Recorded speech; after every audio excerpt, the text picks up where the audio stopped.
The deliverance of Solzhenitsyn raises questions never fully answered and only episodically formulated. What is the political responsibility of the artist is one version of it, drastically reduced.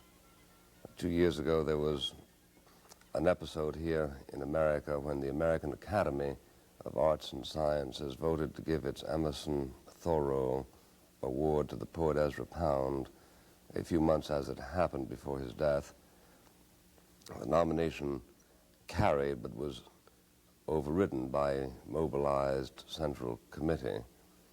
There were resignations from the committee in protest, most conspicuous of them that of Hugh, the critic who had himself only a while before been honored by the same Academy for his monumental work, The Pound Era. That, I suppose, is Professor Kenner's greatest book, published in 1972, recognized, as it were, by the typesetters as a supreme achievement. It was Hugh Kenner's 10th book, Ideal in Round Numbers, and since then he has written on Buckminster Fuller. By birth a Canadian, Mr. Kenner attended the University of Toronto, took his graduate degree at Yale, and went then to the University of California, where he became chairman of the English department at Santa Barbara, leaving it a year ago to join the faculty of Johns Hopkins University. His work includes Dublin's Joyce, The Invisible Poet, T.S. Eliot, Samuel Beckett, The Stoic Comedians, and The Counterfeiters. Many years ago, he was designated by T.S. Eliot as the finest literary critic of his generation. I should like to begin by asking Mr. Kenner, on the assumption that the answer is relevant to the later part of our analysis, to what extent was Ezra Pound a Nazi and an anti-Semite? And can I expect that your answer to this question will go uncontradicted, except by those who are neurotic on the question? You said a Nazi. The usual designation was fascist. Well, he was not a member of the fascist party, which is, I know, a common cop-out. He broadcast on behalf of the Italian government, or he would have said on behalf of himself, during World War II over Rome radio to the United States.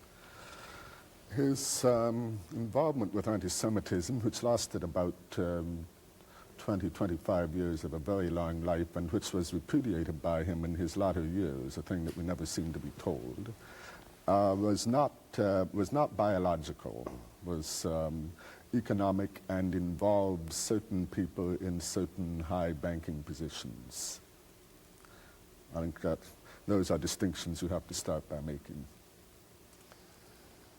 Someone, I think it was Alan Tate, remarked that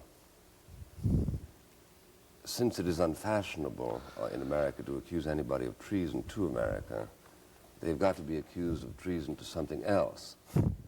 In this case, treason to the Jewish race, and that this imposed an especially heavy burden on those judges in the American Academy who were themselves Jewish. Now, is this a distinction that's worth exploring, or is the venality of Ezra Pound's deed during the war one that is easily depicted by simply saying that he was a traitor to his country? Well, it depends what his country expected. His view was that Franklin Roosevelt was a traitor to his country. So you can define treason in a great many ways. Well, the trouble with absolute autonomy in the definition of treason is that therefore nobody really becomes objectively treasonable, right? I mean, Alcibiades thought that the other guys were treasonable.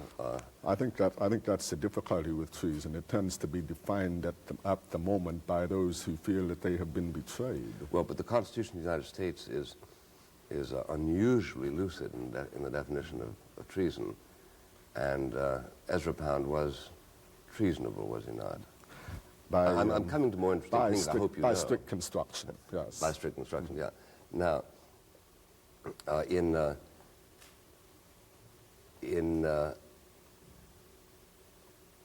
evaluating the question whether a treasonable artist can write good poetry or paint beautiful paintings, there cannot be two answers this side of a complete ideologization of art, right? I suppose it could be remembered that Dante wrote the entire Divine Comedy while he was under a death sentence if he should ever return to Florence, where he had been under indictment for treason. Correct. That's why I say nobody can doubt the intrinsic merit of a person's produce, artistic produce, merely because at the moment that he wrote it, he is a, quote, traitor, right? Right. Outside of the Soviet Union, right? Because the Soviet Union manages to find one's art or one's writing artistically defective if it is not congruent to the ideological purpose. So does the American Academy. Well, now, this is a question I think that I'd like to hear you pursue, because as I understood it, some people in the American Academy who were not in favor of giving the award to Ezra Pound were not prepared to say that he was a bad poet. I don't know if they wanted to commit themselves on that subject. I would think the poetic judgment of some of the people involved possibly rose to the level of Edgar Guest if they were appropriately cross-examined, as they were not. In my letter of resignation, I took exception to a bulletin of clarification they put out. They felt that his Pound's peculiar, how did it go? Peculiar social and economic views were among the things that disqualified him for the award. I pointed out that these views were identical with those of Buckminster Fuller, who is one of their intensely regarded luminaries. Obviously, they were not looking at peculiar social economic views. They were simply responding to a gestalt. Well, how do you account for the judge who expressed himself, for instance, by saying there is a distinction between forgiving, which he was apparently prepared to do, as regards Pound, and honoring? I appreciate Pirandello as a playwright, but he was a fascist, and I would not invite him to my home. Mm-hmm. Is this a distinction that you feel contempt for? No, it's a distinction that I think changes with time. What would you be honoring Pound for? I think the achievement for which you would be honoring him was a public achievement in the rectification of the English and American language that is indisputable and need not involve other activities of his, other values of his, other judgments of his, many intemperances of his. What do we honor John Milton for? You're making what point about Milton? Milton, I would think, was a very nasty man, and he was certainly involved. He certainly wasn't very nice to Catholics. He wasn't very nice to anybody, to the what shall we say, to the right of praise God bare bones. Mm-hmm. And it seems not to be remembered. Well, Paradise Lost was written by a man who might well have been under a death sentence if Andrew Marvell had not intervened and asked him to just be quiet, partly because he was blind. And the Paradise Lost is very largely a political tract in which Satan coming back to disrupt the harmony of the new creation is marvelously plausible and attractive because he is modeled on Charles II, who had just done the same thing, and whose point of entrance to the British psyche was notoriously by way of woman. Are you saying the Paradise Lost was a homo à clé? Was a what? A homo à clé?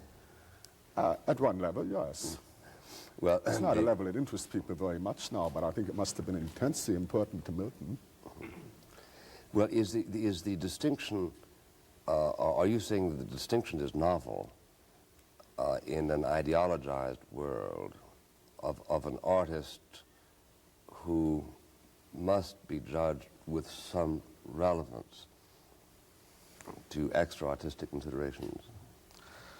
I think some people, and I elect myself among them, have an obligation to try to anticipate the view of posterity. I have considerable sympathy for people's immediate gut responses. I think my immediate gut response to Milton, to return to him, would have been pretty negative. I'm not sure that I would have wanted him as a dinner guest. I would hope, but I might have been able to imagine how this work would look in 50 years. It's much more than 50 years now. Well, what is the compunction to honor an artist? Is it simply to show that the age is not so caught up in Philistine concerns as not to anticipate the extraordinary patrimony?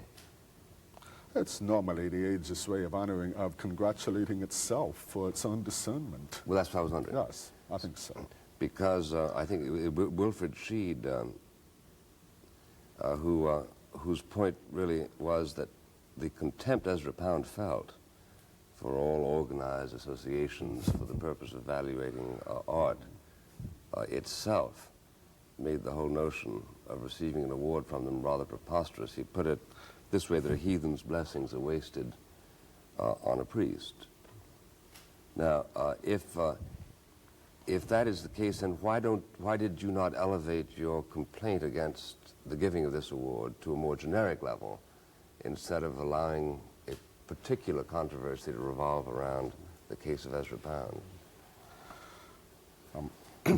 I suppose ultimately I have no objection to a society struggling toward the light by seeking for itself rights of self-congratulation. I thought that a number of criteria were being fused at this moment, and as always happens, the contours of all of them were disappearing simultaneously. I don't think there was anybody on that Maverick committee that had the faintest idea of what Pound's life work had been all about, but they were prepared to nominate him as one kind of symbol, which they detested, as against another group which wanted to nominate him as a different kind of symbol to be celebrated. I think that is ultimately what official bodies always do to artists. They turn them into symbols for ritual purposes. In that case, you say that really all conventions of artists and scholars really become political conventions. That tends to happen, yes. And I simply did not feel that I wanted to be part of a body which was engaged in playing that kind of game. Well, suppose we take the notion of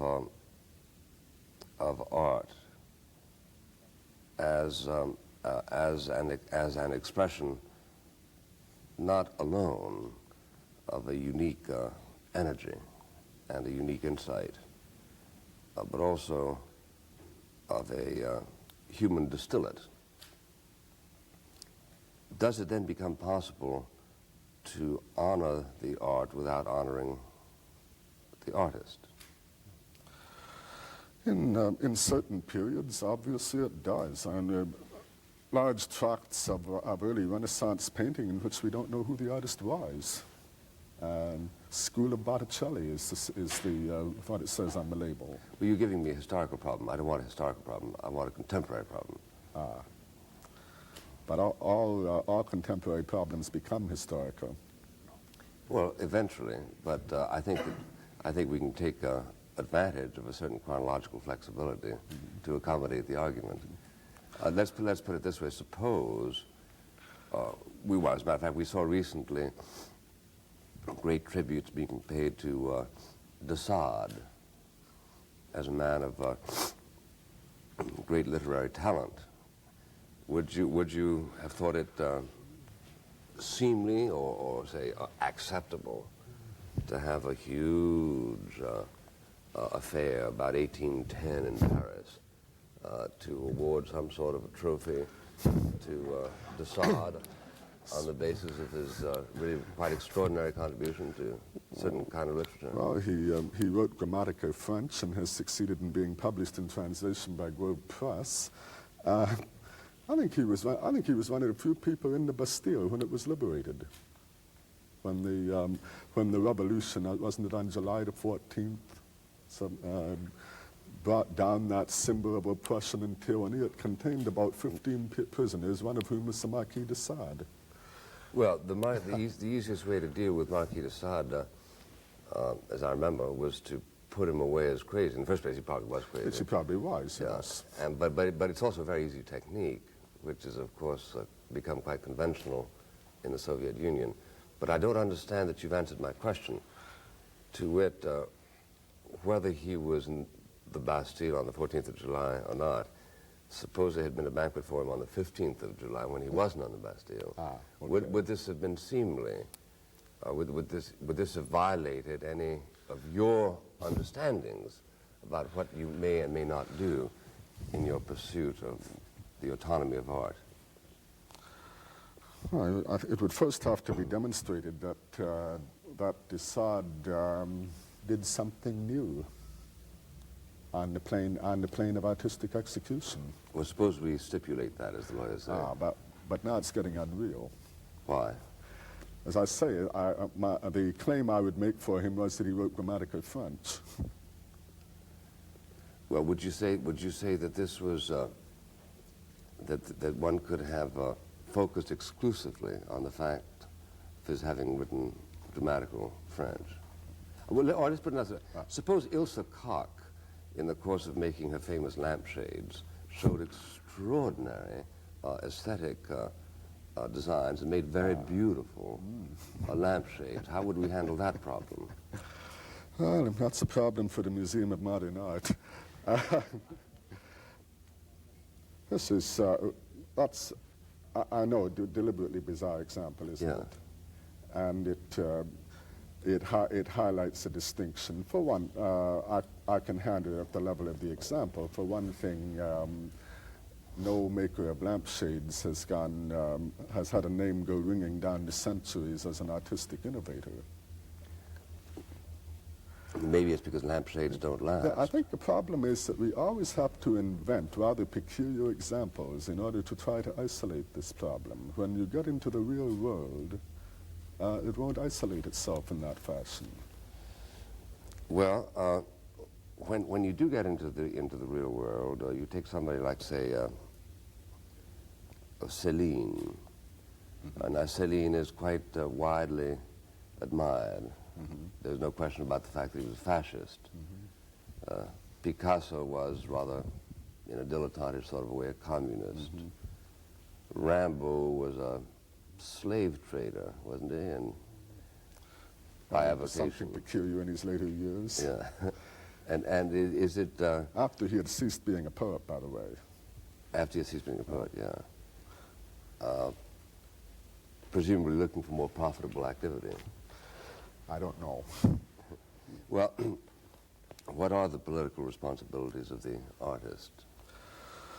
I think we could put it somewhere along a spectrum of which we have two extreme cases within contemporary experience. At one end you have Solzhenitsyn, for whom the political responsibility is the overwhelming one. There is no way that Solzhenitsyn could exist without the Soviet tyranny. At least I cannot imagine him having even become a writer without the experiences he had. I think he himself is rather candid on the point. Having had these experiences, he is compelled to testify about them, to get them on the record, to tell the rest of the Russian people through the underground publication what is going on, to inform the rest of the world. So that's one extreme, where you have the political situation as explicit theme, subject, preoccupation. The other extreme would be a man like T.S. Eliot, who thought that his ultimate political responsibility was fulfilled by preserving, clarifying, and improving the language in which all discourse, including political discourse, goes on. And if what Eliot was writing at a given moment seemed terribly removed from questions of the day, nevertheless he would have claimed that he was rendering a service to the language in which questions of the day could be approached. So these are two extremes. And then you can get various intermediate blends of them, I think. Well, are you saying that in the instance of Solzhenitsyn, it matters not whether he is rendering services to the language, it matters only the, so to speak, the paramilitary uses to which his literary product is put? No, I won't say it matters not. But the paramilitary uses are obviously of very immediate concern to him. They're of immediate concern to anybody who reads him now. I can't even guess what he's doing with the Russian language. I can't read Russian. I'm halfway through Gulag Archipelago in a very good translation, but I'm aware that I'm reading the words of an American translator. Now, at the other extreme of Eliot, is he, in your opinion, correctly chastised by the more politically energetic generation of the 30s, who spoke about his removal from such causes as, say, the Spanish Civil War, as having been an act of moral irresponsibility? No, there's a parlor game of going back through the files of the Criterion and finding him refusing to condemn Hitler quite strongly enough. He was frequently reminding the people who were condemning Hitler that while they were at it, there were some people further to the east that might be condemned as well. I think Eliot's removal from the scene must have been understandably irritating to anybody who was committed about anything at a given moment to find that Eliot would not sign a petition. But the fact that the nearest thing to a political book that Eliot wrote, I'm leaving out the idea of a Christian society because it's more theology than politics, was a book called Notes Toward the Definition of Culture. As the whole matter becomes lexicographic. Which I heard denounced as fascist at Yale University by Professor Henri Père. He had his sort of peculiarities. He even wrote for the New York Times Book Review in those days, when it was edited by a man who had come up, I think, from the car sales department. I don't know what Père can have been objecting to, except that Eliot was pointing to the folly of having something like a ministry of culture, as though it could be cosmetically applied. And it's easy to move from that objection to the objection that he was against the Labour government, and from that to the objection that he was probably a fascist. You can elide from point to point. Well, it seems to me that one of the difficulties we have with these artists' petitions is that they're usually petitioning somebody to reverse a policy which in a previous petition they endorsed. It was only a couple of years ago that the usual 40 artists who signed things, Sartre heads the list and Mary McCarthy is there somewhere, were reproaching Fidel Castro for being mean to the poet Eberto Padilla. In fact, they expressed themselves as absolutely outraged that he should be tortured and should all of a sudden discover that Castro was in fact the great redeemer of the Hispano-American people. But there was an obvious note of surprise in this particular manifesto, inconsistent with the lack of surprise that they showed when they were importuning the people of the world to back Castro because his was to be a, quote, model for socialism. Now, is there something about the artistic tendency to to misread political reality that suggests really that artists ought to divorce themselves from practical affairs? I'm afraid they have there is a long history of bad judgment, yes. Why? Why is that? Because when the artist begins protesting things like that, he is already playing that symbol game. That poet that Castro was torturing has been turned into a symbol. And as soon as you remove yourself from reality to that degree, I'm afraid you're in trouble. I wonder if anybody who signed the petition that you spoke of knew anything about the poet, apart from the fact that he was a poet, which I don't know what that means. You knew anything about his work? Yeah. Well, why did that matter, that they should know anything about it? He might have been a lousy poet. But then why did they pick that particular act of barbarity to protest against instead of some other act of barbarity or 5,000 other acts of barbarity? Why is the conscience suddenly alerted over this matter? But that's just the role of the synecdoche in all life, isn't it?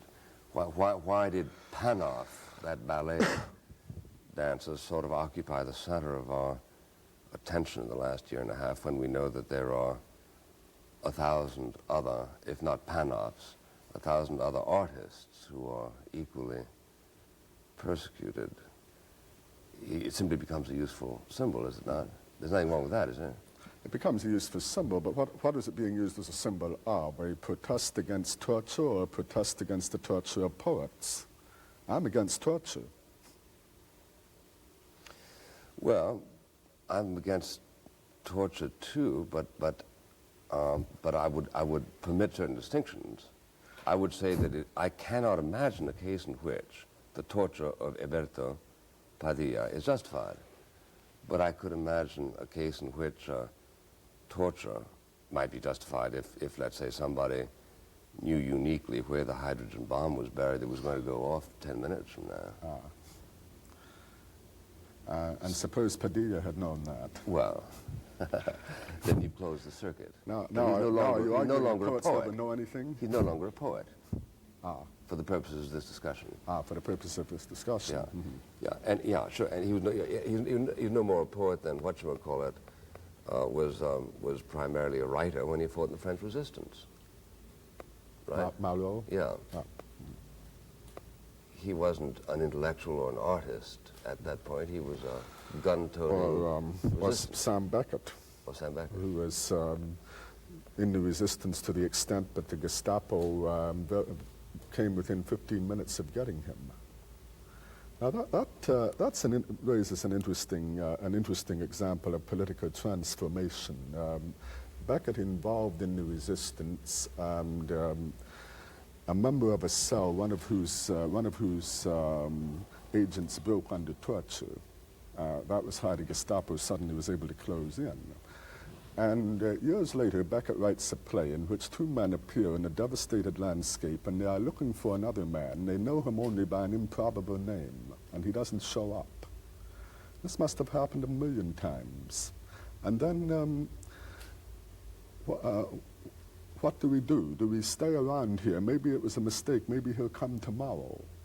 And if we stay here, we have to stay here and do nothing as inconspicuously as possible, because there are people around who beat you. Did somebody beat you last night? Yes. The same lad or a different one? Same one. What were you doing? Nothing. But it's the way you do it, the way you do it. I mean, that's a joke, but in the resistance it was not a joke. And of course I'm talking about Waiting for Godot. But nobody recognizes that as a almost literal transcription of a resistance anecdote, because he took out of it the swastikas and the jackboots and the iconography of the resistance.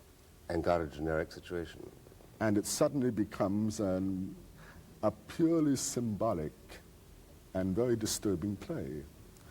But it becomes the same play it would have become in 500 years if he had put those symbols in. Because in 500 years, nobody would remember what swastikas meant.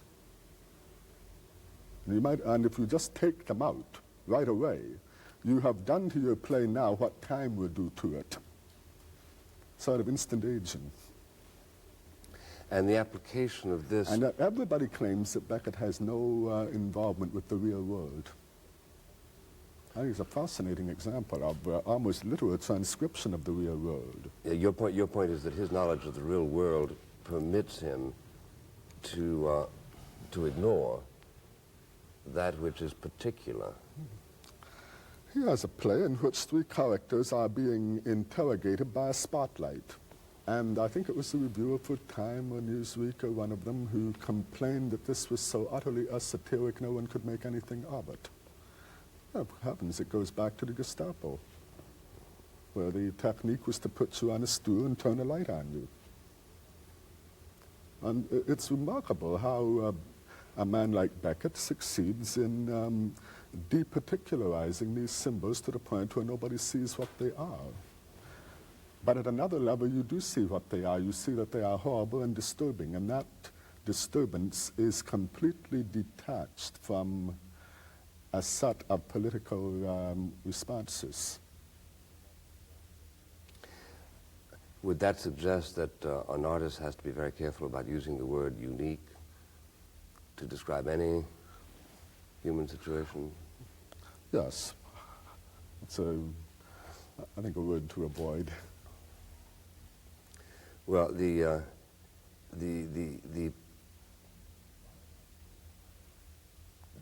by and large, you count yourself in the company of those who feel that artists ought to shrink from political entanglements of any kind? Well, I wouldn't want to tell that to Solzhenitsyn, obviously.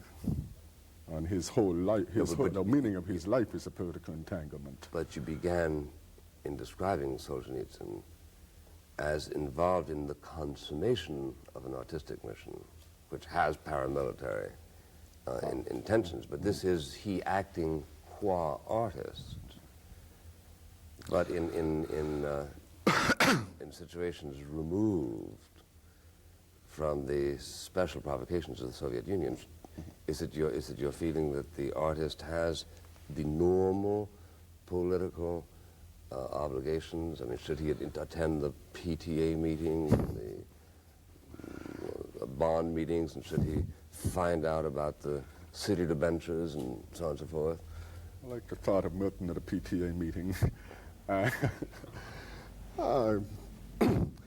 I suppose each of us has to decide how he can best occupy his time, doesn't he? I have a feeling that the artist is often discharging a political responsibility, as I indicated in connection with Eliot, when people are not noticing that that is what he is discharging. And I make the same claim for Beckett, that the ability to see the realities that politics handles in non-political terms is a gift which the artist can confer on the rest of us. We are so trapped in political categories that we frequently cannot see any others.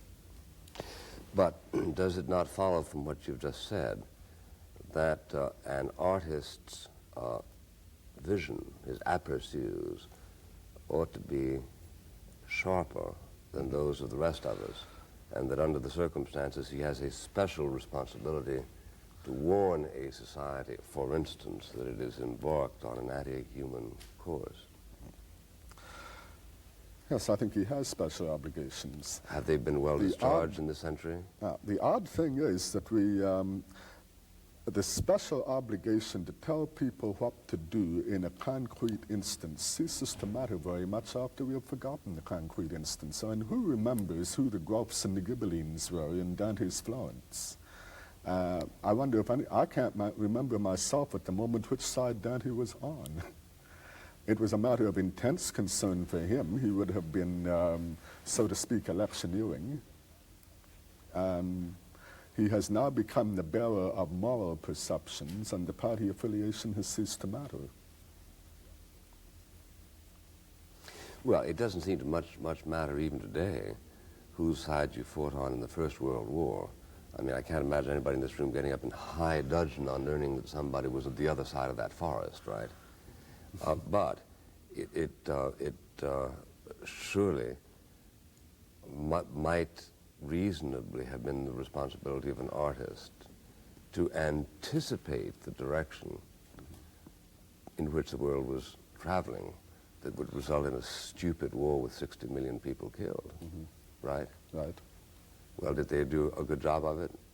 Was that a political responsibility that was forfeited?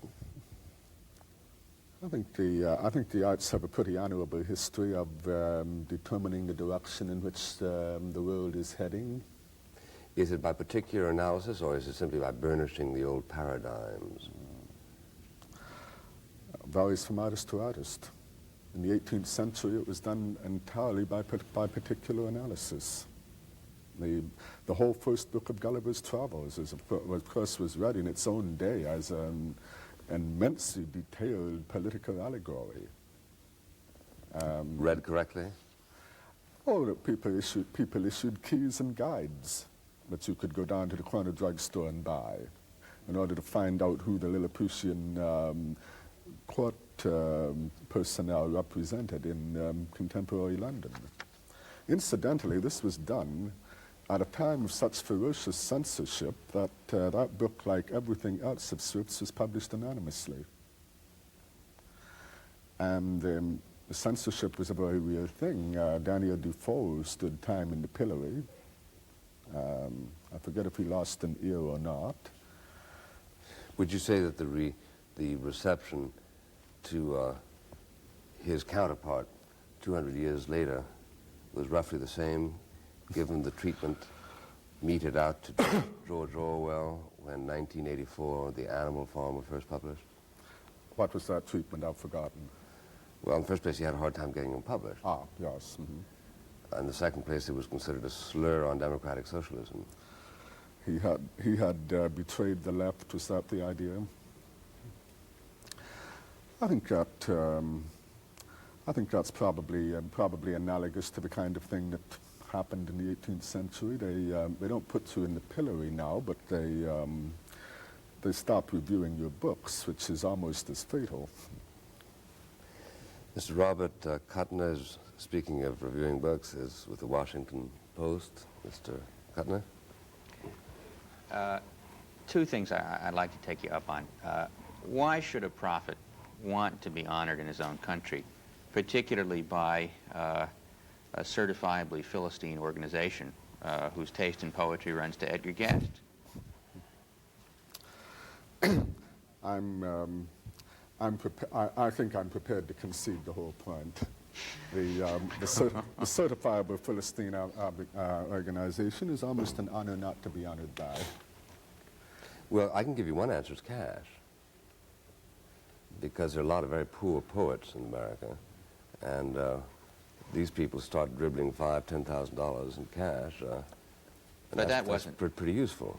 That wasn't the basis for your protest resignation. That Ezra Pound needed the money.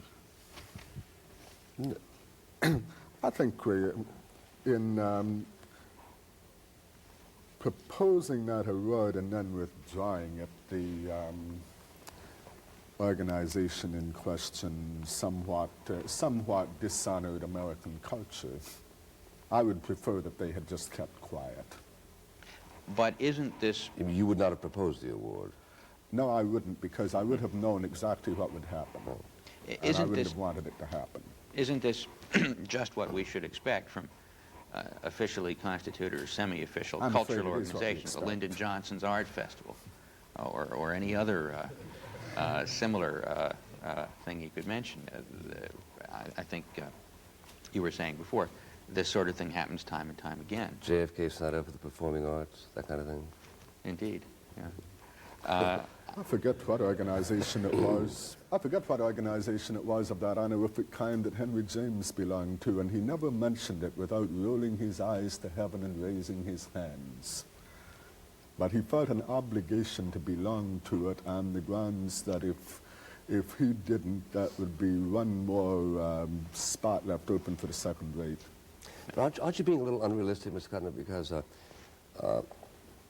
I think the single most sycophantic stretch of prose I ever read was the letter addressed by Johann Sebastian Bach to some jerk duke, asking him to please honor Bach by accepting the 6 Brandenburg concertos, that he realized that they weren't of a high enough quality to match the eminence of the Duke, and so on and so forth.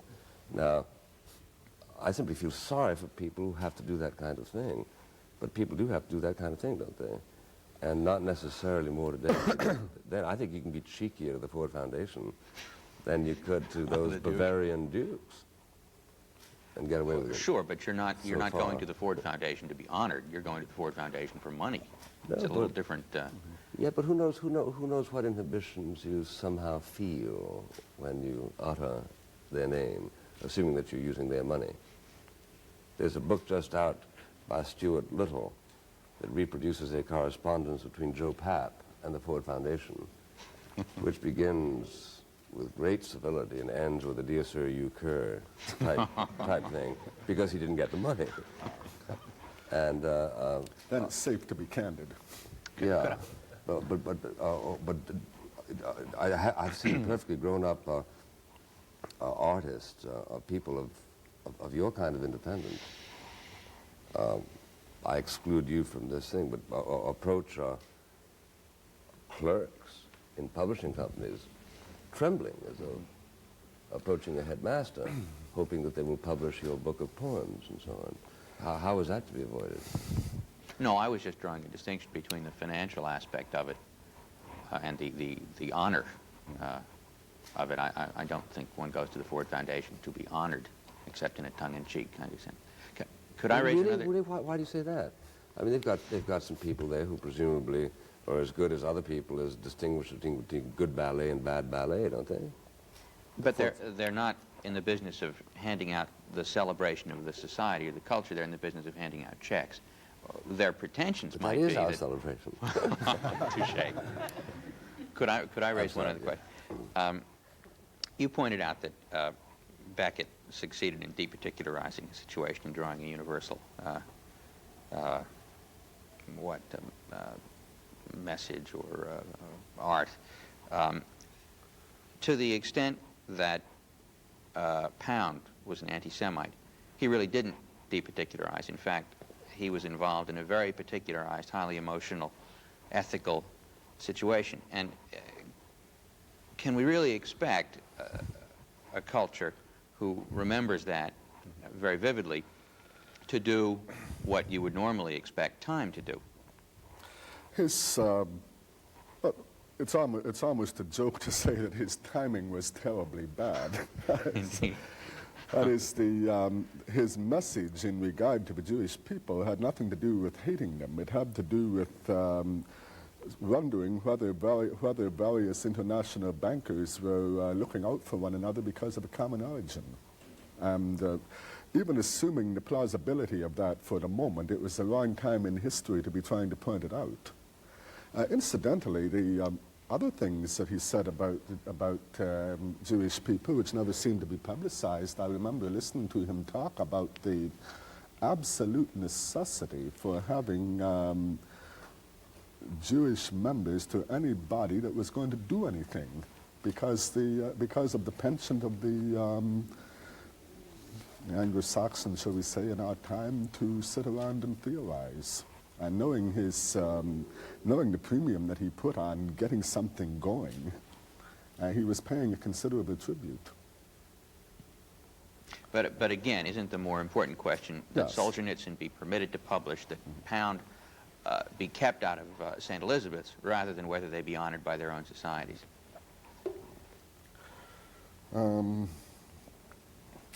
I think it's hard to remember now, possibly, that the kind of discussion that we are having in public on television on this matter would have been psychologically impossible 20 years ago, because it was virtually taboo to use the word Jew. You were supposed to pretend that there was no such thing, that there were no racists and the like. Well, that was part of the extreme you couldn't even say the Jews were useful in getting things going, because that would assign a group characteristic. That was a sign of what? A group characteristic. He thought it was, yes. So that when he said that, he said it nervously. when he said that, it upset people because you were not supposed to point out that people were Jewish. I mean, that's part of the psychology of the situation. I'm not trying to extenuate his more extreme pronouncements. I'm trying to get some kind of perspective on the response that has been going on to the whole matter for 25 years. And it does involve the fact that the whole subject of race, regardless of what you said about it, was at one time taboo. Miss Martha Angle is with the Washington Star. Mr. Kenner, I'm curious whether the American critics in particular have a tendency to view writers and artists of other countries through different kinds of spectacles than the ones they use for our own indigenous artists. I'm interested to know what your opinion is on Solzhenitsyn, whether 50, 100 years from now we will think him a great artist, or is the praise we lavish on him now a product of our appreciation for his political struggle rather than for his work per se? Well, I've spoken of the desirability of anticipating posterity. At the same time, nothing is more dangerous, is it? First of all, back to the beginning of your question, the tendency to view foreigners in a different way is not limited to Americans. No, hardly. When all countries have the most extraordinary value system about the art of other countries. The great American writers, as they would be listed by a French critic, might astonish one. But do we not intend to inject political judgments rather heavily into I don't think we can help it. Especially when we know that we're at the mercy of translations and want to forget that fact. Ultimately, most of these public judgments turn out to be political because the political categories are the ones that are the easiest ones to manipulate. And you can fit a fact of which you don't have all the particulars into a political category very easily. That's the kind of thing we want to know about foreigners, is where they stand with regard to the Communist Party and this sort of thing. Well, it happens that, I feel rather briefly, we've gone through an anti-Soviet chapter in the last couple of years. Mm-hmm.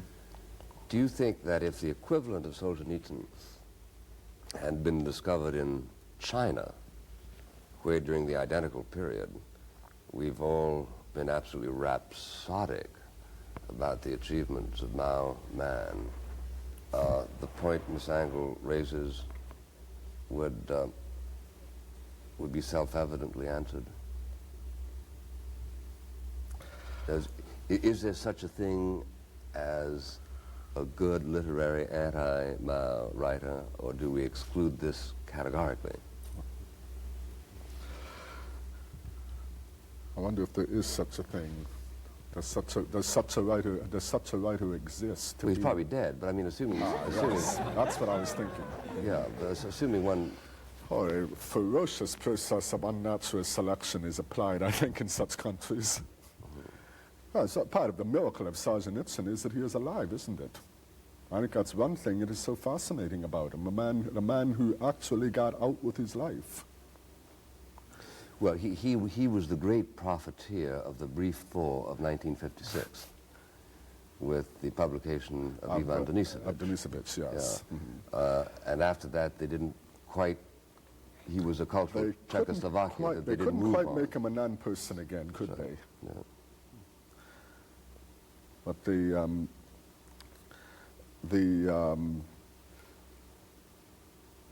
bravado, we can almost say, with which he exploited the Gulag Archipelago in the last year or so,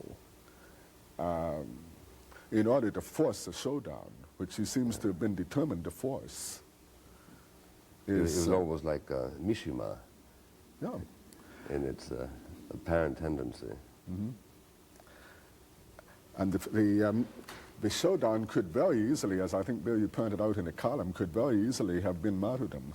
And you wondered whether he might have been quoting that as the aesthetic conclusion of his role. There must have been people for whom exile looked like an anticlimax. I hope it doesn't to him. Mr. Frank Donatelli is the leader of Young Americans for Freedom in Washington. Yes, Professor Kuttner, to stay on the Solzhenitsyn question for a moment, I'm wondering if you have been satisfied with the response of the American artists or those dealing in the fine arts in America to the brutal treatment of Solzhenitsyn by the communist government in Russia. Or I guess more specifically, for purposes of this discussion, should there be such a response, if indeed the artist has any obligation? There obviously should be a response to brutal treatment of any kind, and when it is as symbolically appropriate as a response to brutal treatment in Russia, indeed there should be. I'm not aware that there has been much American reaction to what? To Gulag Archipelago? Right.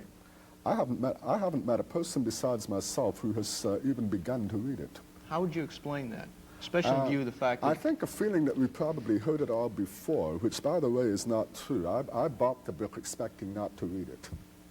I had a feeling it was one of those things I ought to have around.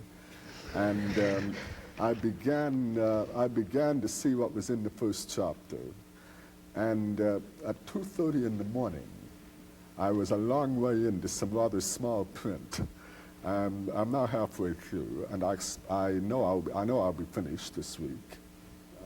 It's an extraordinary achievement, but I think you could make a presumptive judgment that this is going to be so monotonously a rehearsal of the turns of the handle of the meat grinder that while he had to write it, no one has to read it.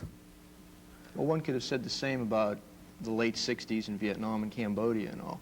I mean, we had 5 years of that, but yet the letters still cranked out in the New York Times, full-page advertisements with all the artists signing their outrage. But yet it just doesn't seem to be the case with Solzhenitsyn.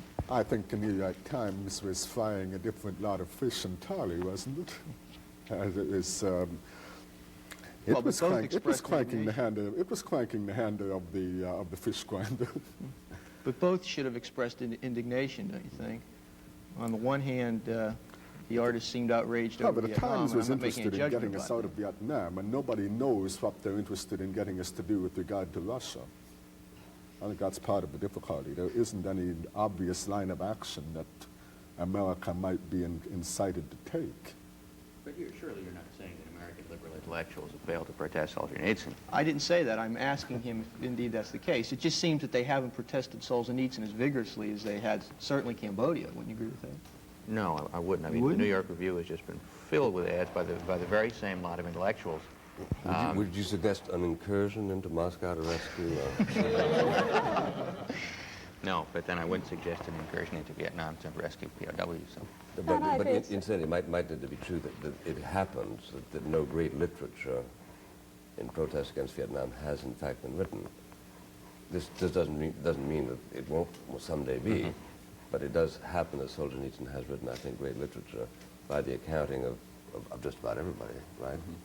So I didn't mean to interrupt you. Does it take a space of time, of distance, before you can write great literature about an experience as rending as a war, or as the experiences which Solzhenitsyn and his colleagues have been through over the past 2 decades, 3 decades, over a lifetime? Wait very long. Let's define great literature. I mean, do you not need a piece of time, of distance between you and an experience like the Vietnam War? It also helps if you're Russian, because there's that tradition of how to handle big panoramic subjects. And if your language contains war and peace, it gives you a certain boost.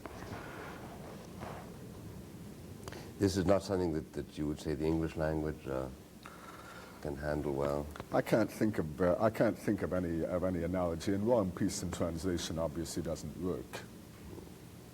We're pretty good when the enemy is a whale, right? Yes, do quite well with whales. That's because the central tradition of American literature, I'm coming to think, is the instruction manual. And I put this into a review that the New York Times has yet to print for reasons known only to it. But Moby Dick is essentially a spin-off of a book on how to catch whales. With all kinds of extraordinary things have happened to the instruction book in the process, but that's what it is at the center. And Hemingway was a writer of manuals. I mean, Hemingway tells you how to fight a bull, how to catch a fish, what to do in a sleeping blanket. How to drink a bottle of booze. And which wine to send back, and with what gesture. And, this is the accessible American paradigm. I think when you apply it to whales, you're doing fine. The political responsibility of American artists. Mr. Kuttner. Miss Angle. I'd like to hear you expand slightly on the problem of the politics of reviewing of critics, and do we ever see? Have we a second, Dolly? We have 1 minute. You have 1 minute. All right. I'll let you answer. What do you want to ask? I'd like to know to what degree the politics of reviewers or the interpersonal relationships among reviewers influences what emerges as the acceptable works of art in this country.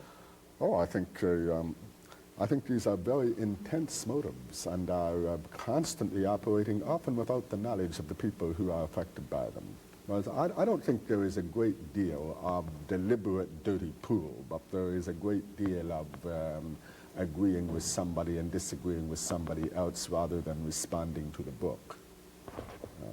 I don't want to sound like so-and-so, so I'll take another tag. You got that kind of thing. And of course, where reviewers are chosen, by whom they are chosen, for what purpose, for what book. This is an unwritten story. Thank you very much, Professor Kenner, ladies and gentlemen from American University, and ladies and gentlemen of the panel. Thank you.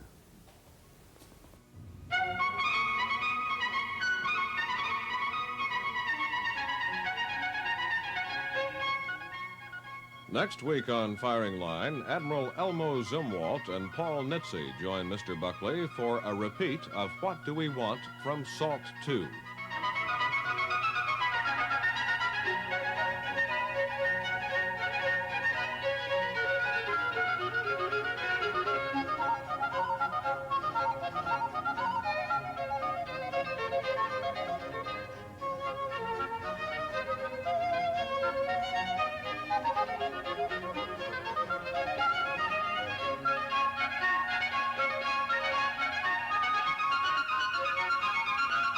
For a printed bound copy of this program, send $1 to Firing Line, Post Office Box 5966, Columbia, South Carolina 29250.